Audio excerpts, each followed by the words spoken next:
All right, we're about ready to go online. Hold on a second.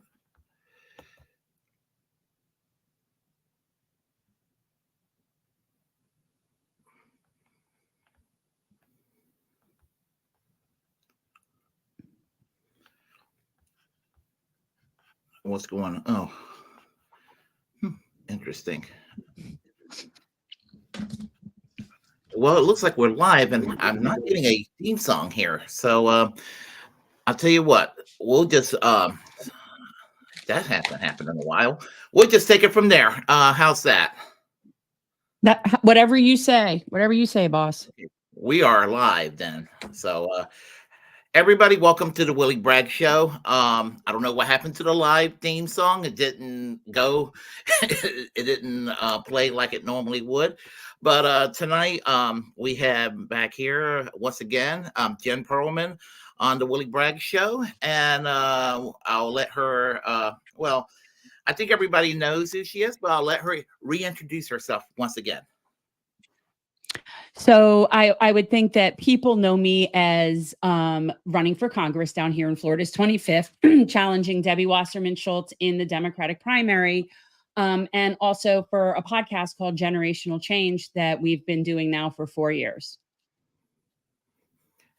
Yes, and I go to work every night, but I tend to watch the show. Well, shouldn't watch it while I'm driving, but I'll listen to the show on the way. And so anyway, just let you know, you and Peter do a great job on generational change. I've been following y'all since 2020 when you challenged the insufferable Debbie Wasserman Schultz the very first time.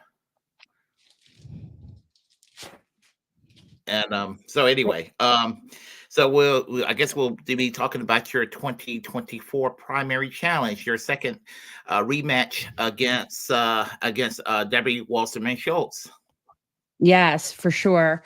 It was every campaign is so different.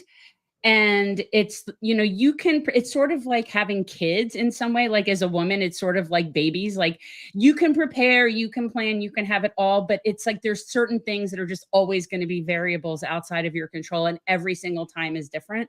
And that's the same as a campaign. So you learn and you go, but there's other things that, for us in 20, it was COVID. This time it was just how late we got started, getting held up by some people that, the people that are in this business to be in this business. And there's grifters. There's a lot of grifters. And that held us up for a little while in dealing with that and cost us some money. But yeah. So, but that was, yeah, it's the end. It's the end of that whole era for sure. Yeah. And of course she hasn't changed any. She, she hasn't changed any and all that. And I remember you and Peter talking about how the district in Florida, I think it was 23rd the last time, but it's now 25th. If I'm correct, It was 23rd the last time. And, yes. And everything kind of changed demographically. That seemed like it should have been more in your favor, and all of that. And I just know that at the end of the day, when you have big money involved and you have the establishment, an insurgent campaigns, I mean, it's just a monumental task, whether it's done in the side of the Democratic primary or done as a third party person. Regardless, they have an equal footing as far as trying to do the outreach, and that is the ugly reality of living in the United States here. Yeah. And it's what I think is we need to get more people to understand that our real answer and our real salvation and the real revolution is not going to come within electoral politics. That's just not how it's going to go. That's just another arm of capital. So we're not going to ever see anything in there that's going to go too far in any one direction. It's just going to keep the status quo. And we just need to keep mobilizing, building coalition. And a lot of that to me comes down to really backing labor. And, the idea of everybody and all the groups kind of coalescing behind labor and showing up for each other's actions. That's where the revolution happens. It's not going to happen from, Congress. No, you're absolutely right. Because, like for example, with the longshoremen union, I mean, as far as I mean, I'm squeamish to use the word hero, but so the rock star at the moment is Doggett. I cannot think of Yeah. his first name at the moment. Yeah, I know who you're talking about. Yeah, and so thing about it is, he basically told the U.S. capitalist economy that you don't comply, we will cripple you, and they listen, and they were like, they kind of like, oh crap, we better kind of start taking this union seriously. So in the midst of reporting a lot of bad news most of the time on my show, because politics is very gloom and doom and grim at times. It was kind of it was kind of cool to report some good news for a change. Yeah, I was pleased to see that. And they got a decent deal. They went in there asking for like 70 something. They came out with 60 something. And over a course of, I think, 5 years, 6 years. And it's just, they made a really good showing. But, it always starts off the same in terms of the mainstream media, because they're always going from this angle of, well, it's going to shut down the economy and it's going to cost us all this money. And I'm thinking, yes. And if you, and that is why you should pay them more. If them shutting it down would cost you X billions a day, then I would think you could find some money to pay them what they're worth. Exactly. So yeah, I'm always pleased when there's any sort of score for labor. Yes, and this is a much needed moral boost to the labor movement. I think it might have been maybe probably the biggest labor victory in years, if possibly not decades. And probably and I just thought about it that maybe if the longshoremen and the the dockers, the air pilots and truckers, basically get together and have an agreement, have an agreement that next time something like this happened, that everybody walk off the job in a strike. It will be kind of a general strike in a way, and you can lock the economy down until capital realizes, hey, you have to capitulate and you got to listen to us. Yeah. Well, I mean, look, I've been a big proponent a long time. I say, like, my goal is general strike May Day 2028.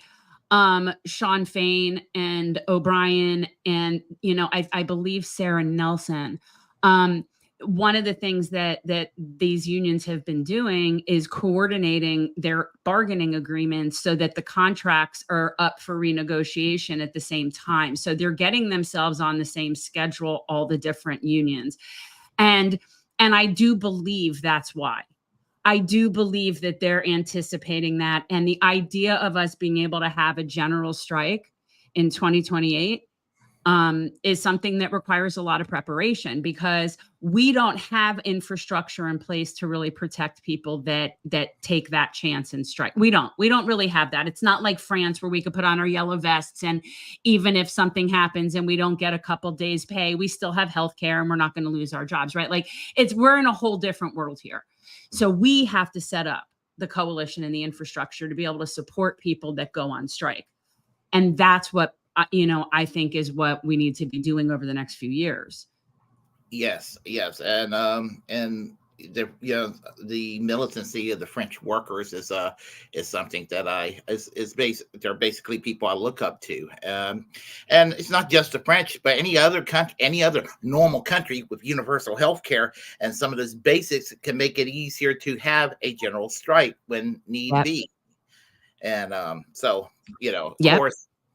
And of course, if we had universal health care, probably be less of a need for everybody involved to have a general strike, because life would be better for everyone else, for everyone in the country.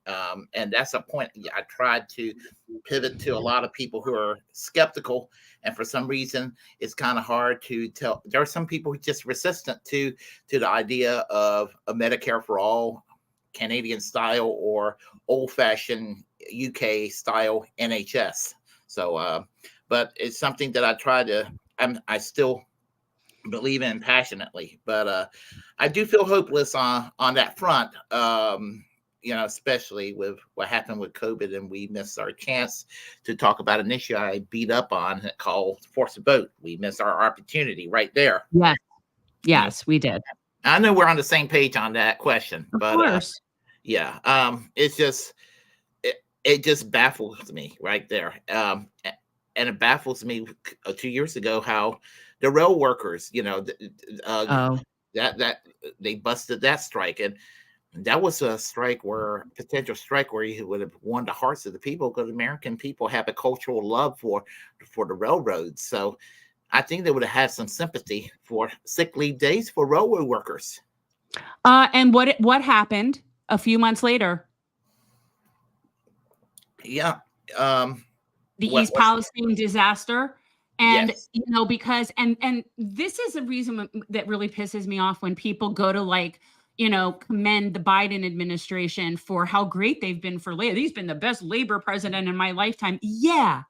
In your lifetime, we've had nothing but neolibs since Reagan. So yes, that does make sense, but that is a very low bar. Okay. A very low bar. And the fact that he did do some things as far as the NLRB. Yeah. Great. Kudos. What happened to the PRO Act? Okay. What happened to the PRO Act? You do not get to cover up the fact that you crushed the railroad workers by saying, oh, but I did this. No. And that's how you end up with disasters, is because jobs that are very, very intense, safety driven, dangerous jobs, way more dangerous than law enforcement. This is one of the things that makes me so crazy about with law enforcement or policing. They're always like, oh, it's so dangerous. It's so the hell it is. Law of the commercial fishermen, it's more dangerous. Logging, telephone repair, wire people, linemen, iron workers, whatever. And so, the people that do these jobs, especially when you're talking railroad, you want them to be safe. You don't want them to be. And we actually had one of the people from Norfolk Southern came on our show, and we interviewed him after one of his 14-hour shifts, and they're down to so few people per car that these are the things that are going to happen. And now you get people that are poisoned because it's capital. It's capital. Yeah. And as I said, we seem to miss opportunities a whole lot. I mean, and because again, I think the American left focus too much on electoral politics. The American left, and there's a pissing contest between, we got to go and work inside the Democratic Party. No, we got to be independent. And I have been on both camps. Actually, I've been in 3 camps. I've been in the, let's go work inside the Democratic Party. Let's work outside the Democratic Party exclusively. Let's have an inside-outside strategy. And I tell you the truth, I don't know where I'm standing on this anymore. So, I mean, yeah. I mean, sometimes I have jokingly and seriously said that 2024 might be my last election that I will participate in, which I guess leads to our next issue here, and that is Jill Stein versus Cornel West. Well, I mean, I've been very clear, that I do support Dr. West. I mean, I love Dr. West, and I am a supporter of his campaign because I want his message out there. So the more he's out there speaking how he speaks, that's good. But he is actually not on the Florida ballot. I am voting for Jill Stein. and Butch Ware, whose name apparently is Rudolph, and which I now know from it being on the ballot that his name is Rudolph Ware. But yeah, that's to me, and Claudia de la Cruz is also a viable option as well. I mean, if you're in that anti-genocide camp. Yeah, and like you said, genocide is the dividing line, because Yeah. even though the one thing I will say about Biden, when I hear Crystal Ball, who I respect, when I hear her talk about the improvements within the National Labor Relations Board, she's correct. Mm-hmm. But genocide is a line to draw, and it is unquestionably, what's going on is unquestionably a genocide. And both candidates, Trump and Kamala Harris, they're both no different on this issue. And so I hear people telling me, you go and vote for Cornel West, or you go and vote for Jill Stein. You're concerned with genocide. It's going to allow Trump to come in there, and he's going to really, really be bad. I mean, No. I don't see how it's going to be worse. I just think a genocide is a genocide. The difference between Kamala Harris and Donald Trump is maybe that the Democrats are a little bit nicer about. I mean, I'm talking about as far as mannerisms are concerned, decorum. They're probably like shows a little empathy, and they're trying to tell Netanyahu, please show some restraint. Whereas, the Christian Zionists and the, right-wing secular neocon types and even corporate Democrat shitlib types would be like, yeah, go in there, show them, wipe them off the map. That will be their thing, that's their mantra. So, genocide is where I draw the line myself. So they're both on the ballot in North Carolina. And he wasn't on the ballot initially. She's been available as a viable option. I wanted Cornel West to be the presidential candidate of the Green Party. I'm going with let's go and see if she can get 5% of the vote. Sure. Yeah. And I respect them both equally. I don't see too much difference in the platform of Cornel West or Jill Stein. I think, and highly of both of them, but I'm going to go with Jill Stein. I'm just going to go with Jill Stein this time. And I actually personally dually endorse both Jill Stein and Cornel West. Yeah. I always say, never thought I'd be a single issue voter. But then again, I never thought that genocide would be an issue that I was like actually contending with. So yeah, that's my single issue. And it is what it is. There's no going back. And when people actually say things like Trump would be worse, this is really how I look at it, is if you picture our country and like American empire in general, all right, we're crashing and burning. It's happening. We're falling, right? Like this is imploding. It cannot, the situation is not tenable. Okay. So my thought is this: Trump is a free fall down. That's a free fall. That's jumping out of a plane. The Democrats are giving you an escalator. They're giving you an escalator to the end. So basically the difference is it just prolongs the inevitable implosion of Capitol. And quite honestly, the idea, and to me, Kamala is Clinton. All right. Let's be very clear. Kamala is Clinton. So do I think that 4 years of Trump is scary? Yeah, I do. That's not good. But the idea of 8 years of Clintonism, potentially more depending on what happens with walls. And, you have to look at it like 8 to 12 years, potentially. We won't survive that. And if people think Trump is bad, the kind of fascist shit that will rise up after that is, to me, like, so yes, we're going to the bottom of the barrel, people. Strap in. Seriously, we're going down. So the idea is, do you want to just get there and start rebuilding? Or do you want to just take the slow road getting there and just sort of watch it happen painfully? Like, that's how I see it. Well, we're on a bipartisan path toward fascism because they both offer their own variation of it, honestly. Correct. And people look at me and they'll look at me like, you're crazy. Yeah, especially a lot of well-meaning liberal types and everything like that. But I mean, I'm in my privileged people. Yeah, and in my 55 years of living, I have not seen. I it went from Reagan, Ronald Reagan, George Herbert Walker Bush, and we are still in that era. Uh, Mhm. Bill Clinton didn't change anything hardly. George W. Bush didn't. Barack Obama didn't. Certainly Donald Trump didn't. And Joe Biden is not doing it. So, I expect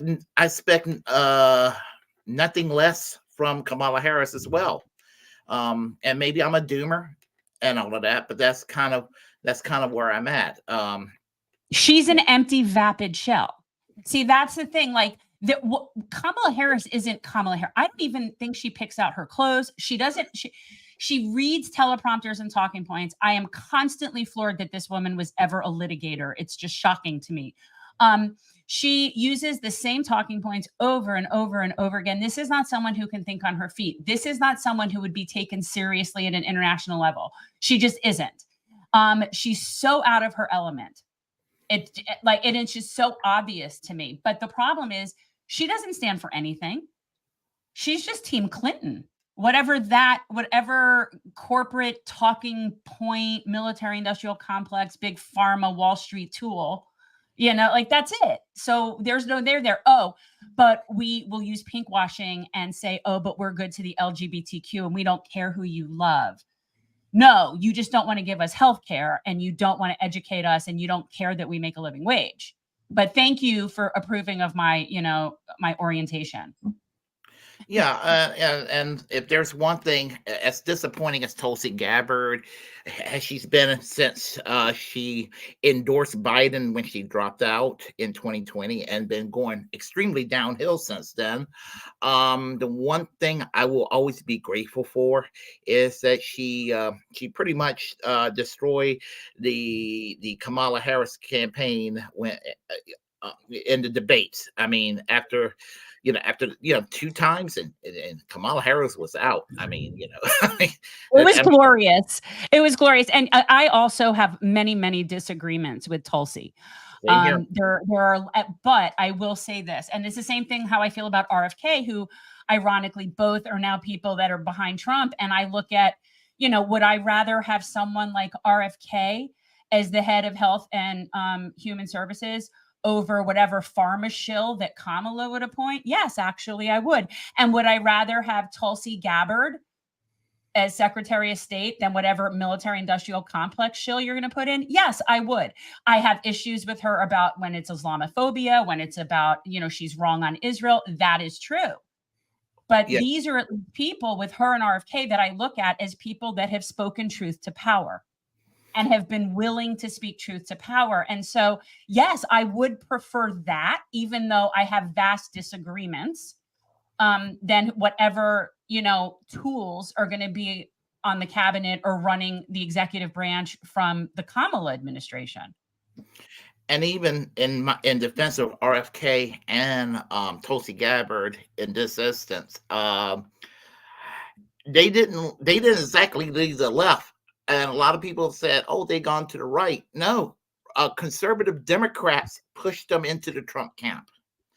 And that's something that needs to be stressed right there. I mean, our labels are all messed up. Our labels don't even mean anything anymore. Like, I don't know what's what. I don't even like saying left. Progressive is gone. We can't use progressive anymore now that you've got people like, what's her name? Chantel Brown is a member of the Progressive Caucus in Congress. Yes. Like, that's ridiculous. So is Nancy Pelosi? No, but like ridiculous people are in that. So like all these words get co-opted. So I don't even know what it means anymore.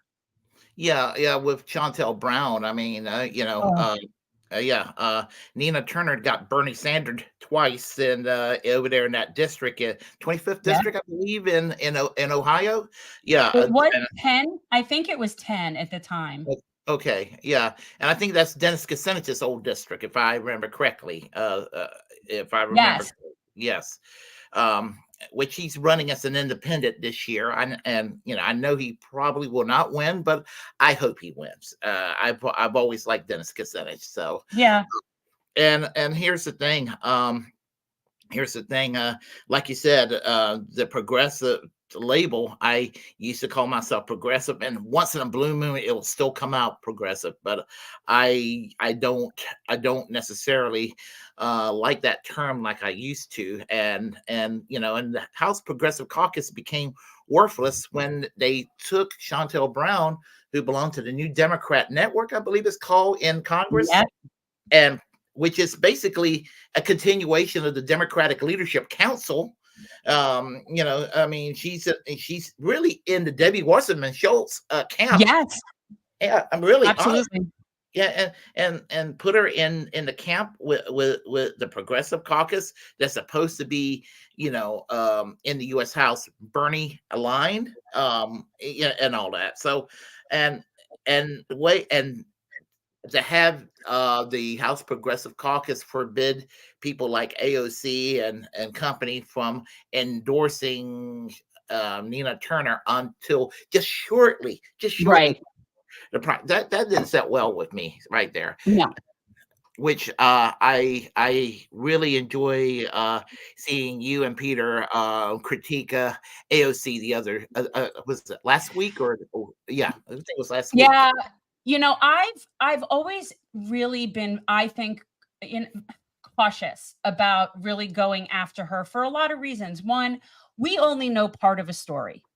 You only know part of a story. That's the case with everybody. Like, you can always play sort of like Monday morning quarterback with stuff, but we're really not in these rooms. We know what we know. And so I've always tried to really give her grace. I'll call out like certain votes, certain things, but I now really have just like, enough's enough. She's just crossed over. And, I don't think she's like evil. I don't think that. I just think she has completely now been infiltrated. She's co-opted. That's what I think. Of course she is. And again, it's no secret. I was her biggest cheerleader for anybody who knew me for many years. And Yeah. And little by little, I mean, starting with forced to vote and all the way to, I mean, to voting for bills that she claims to be against, and allowing Nancy Pelosi to browbeat her and bully her. Yeah. I mean, and then voting to bust the rail worker strike was like the last straw for me. And I was just like, okay, I was getting to the point where I was like, I can't even be critically supportive of her anymore. So,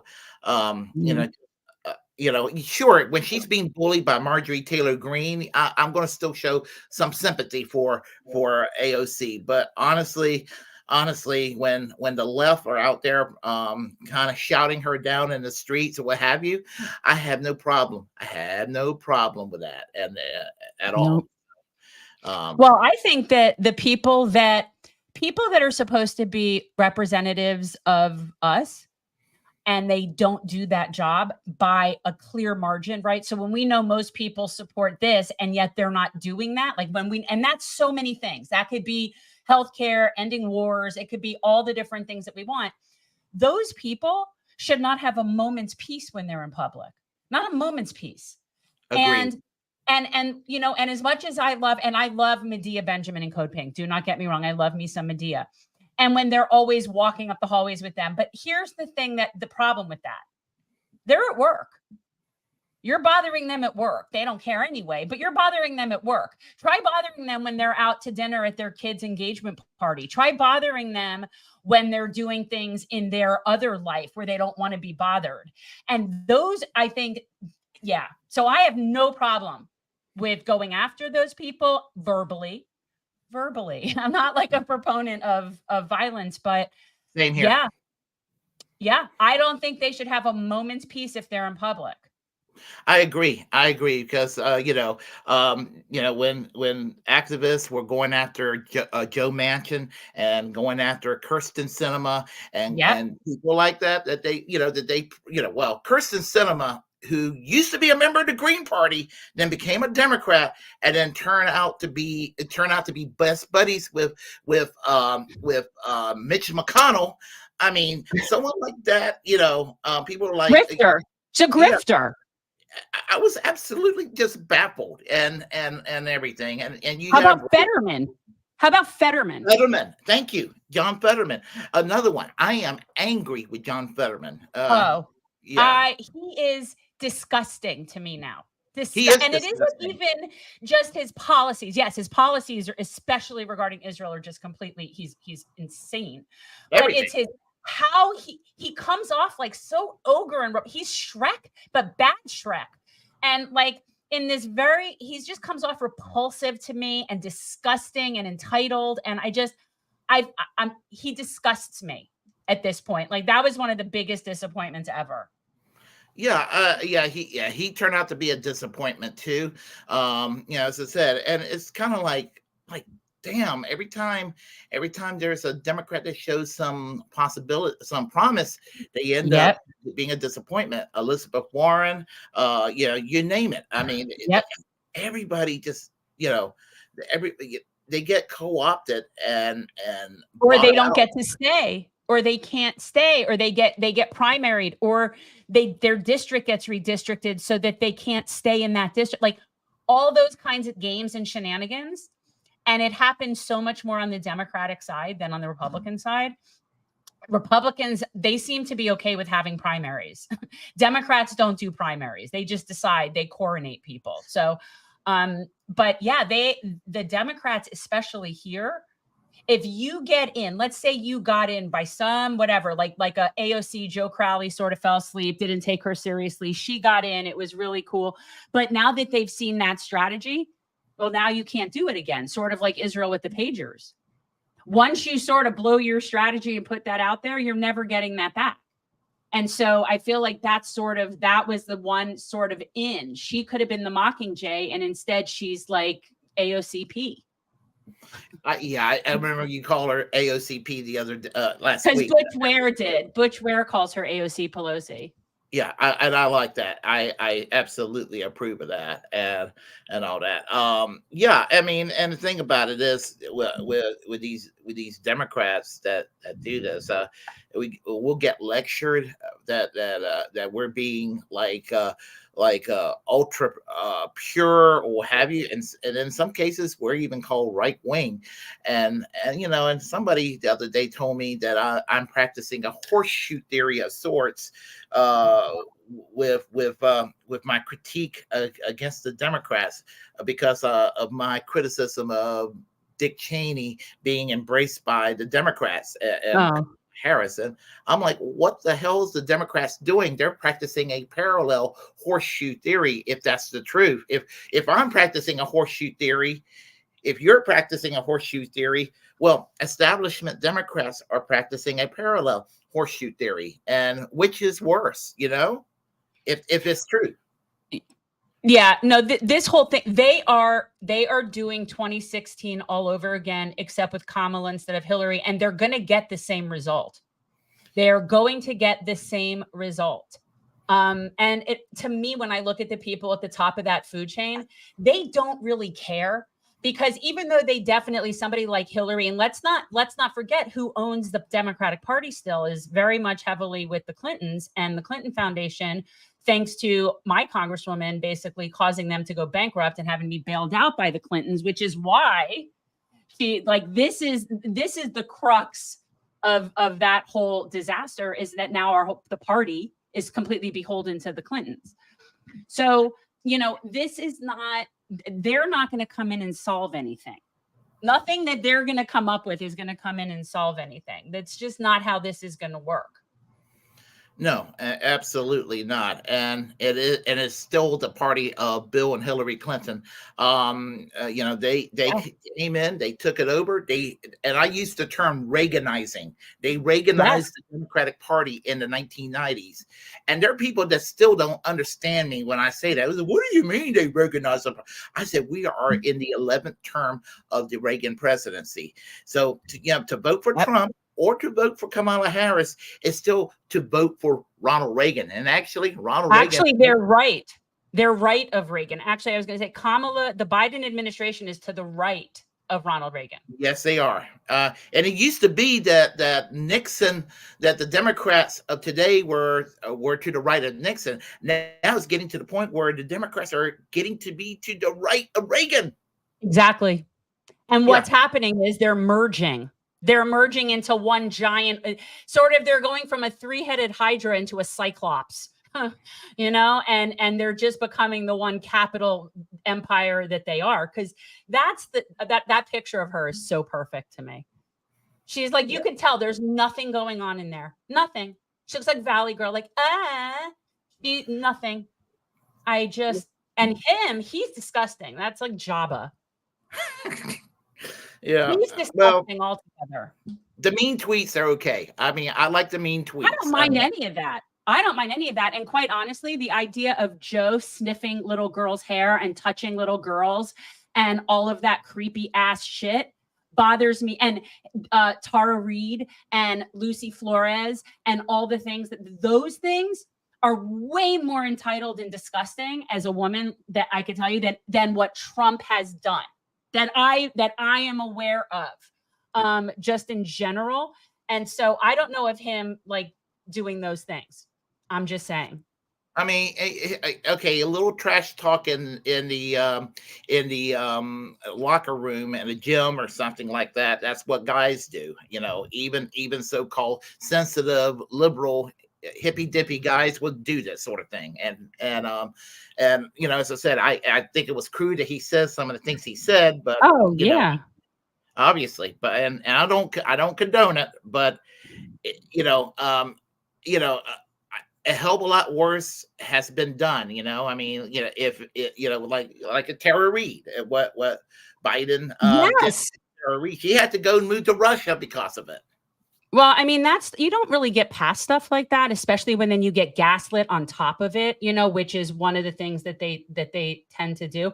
And what's interesting is as disgusting as Trump is with his words and his stuff, some of it also, I appreciate his candor. Let's not forget that he said, yeah, we're going to stay in Syria. We're getting the oil. We're taking the oil. And I was kind of like, thank you for saying that. You know, it's because nobody else would have said that. They would tell us how we're there with democracy. We're rescuing them from insurgents and we need whatever our song and dance would be. And he's like, nah, we're there for the oil. And I'm like, oh, you know what, okay. and you know what's sad about Liz Cheney and Dick Cheney endorsing Kamala Harris?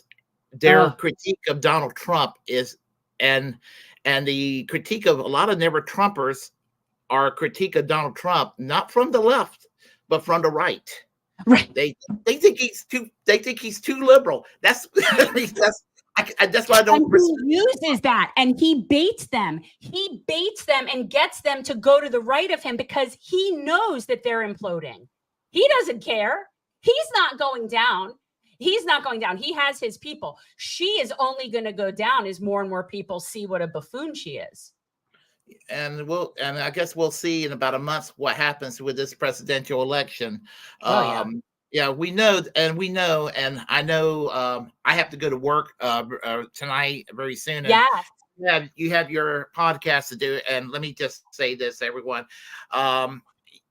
I have it in the description box below. A generational change. You can subscribe to generational change, and you check on the description box below. So, but the thing about it is that regardless of the outcome, you're going to see people be very, very immature on both sides, and you know, whoever loses, the losing side are going to lose their shit. So, I mean, the difference is that if Trump loses, all of the entitled, privileged, neoliberal, Hollywood elite academia people will go back to sleep because they won't give a shit.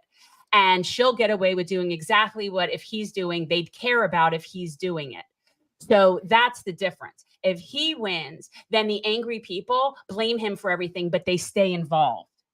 That's the difference. Yeah. And I just, you know, I'm just scared of a second diet coup if he loses, and they go into conspiracy theories about election fraud. Which the thing about it is that we were talking about this earlier about the Democrats in primaries that's where the election fraud takes place, in the primaries for the Democrats. Republicans do the election fraud against minorities by gerrymandering districts and things like that. That's where purging rolls, purging voters. Yes, so that's where the real fraud is going on in electoral politics, and so people need to realize these things and everything. And as I said, I know you got to do your podcast, and I got Yeah, to I gotta go do my podcast. and so listen, I would love to have you back on the show. And Sure. also, and it's great having you back here. And so No, it's and always good to see you. And yeah, I have no problem. I'll always come back and chat with you. okay, I'll tell you what, I'll have you back on the show. Probably in a few months, maybe after the election, we'll have you back on the Okay. show. Let's Yeah, do. let's do it. All right, all All right, right, everyone. Willie. Okay, everyone. If you like what you heard, please press like, comment any way you disagree with what I have to say. Um, Feel free to subscribe to this channel here, and remember to question corporate media, to pardon Julian Assange, free and pardon Ed Snowden, free Palestine, free healthcare for all, free speech absolutism. Let that take place. And once again, thank you, and take care. And we will see everybody soon. And I am about ready to do this here. My gosh. I'm sorry. Hold on a second. I'm having issues here. If you do want to sign out, Jen, you can. All right. Okay. Yeah. Thank you, Willie. All right. Bye-bye. Bye-bye. Take care. All right. Okay, I am having issues tonight, folks. So I'm just going to go ahead and sign off. I have to go to work. So take care. Bye-bye.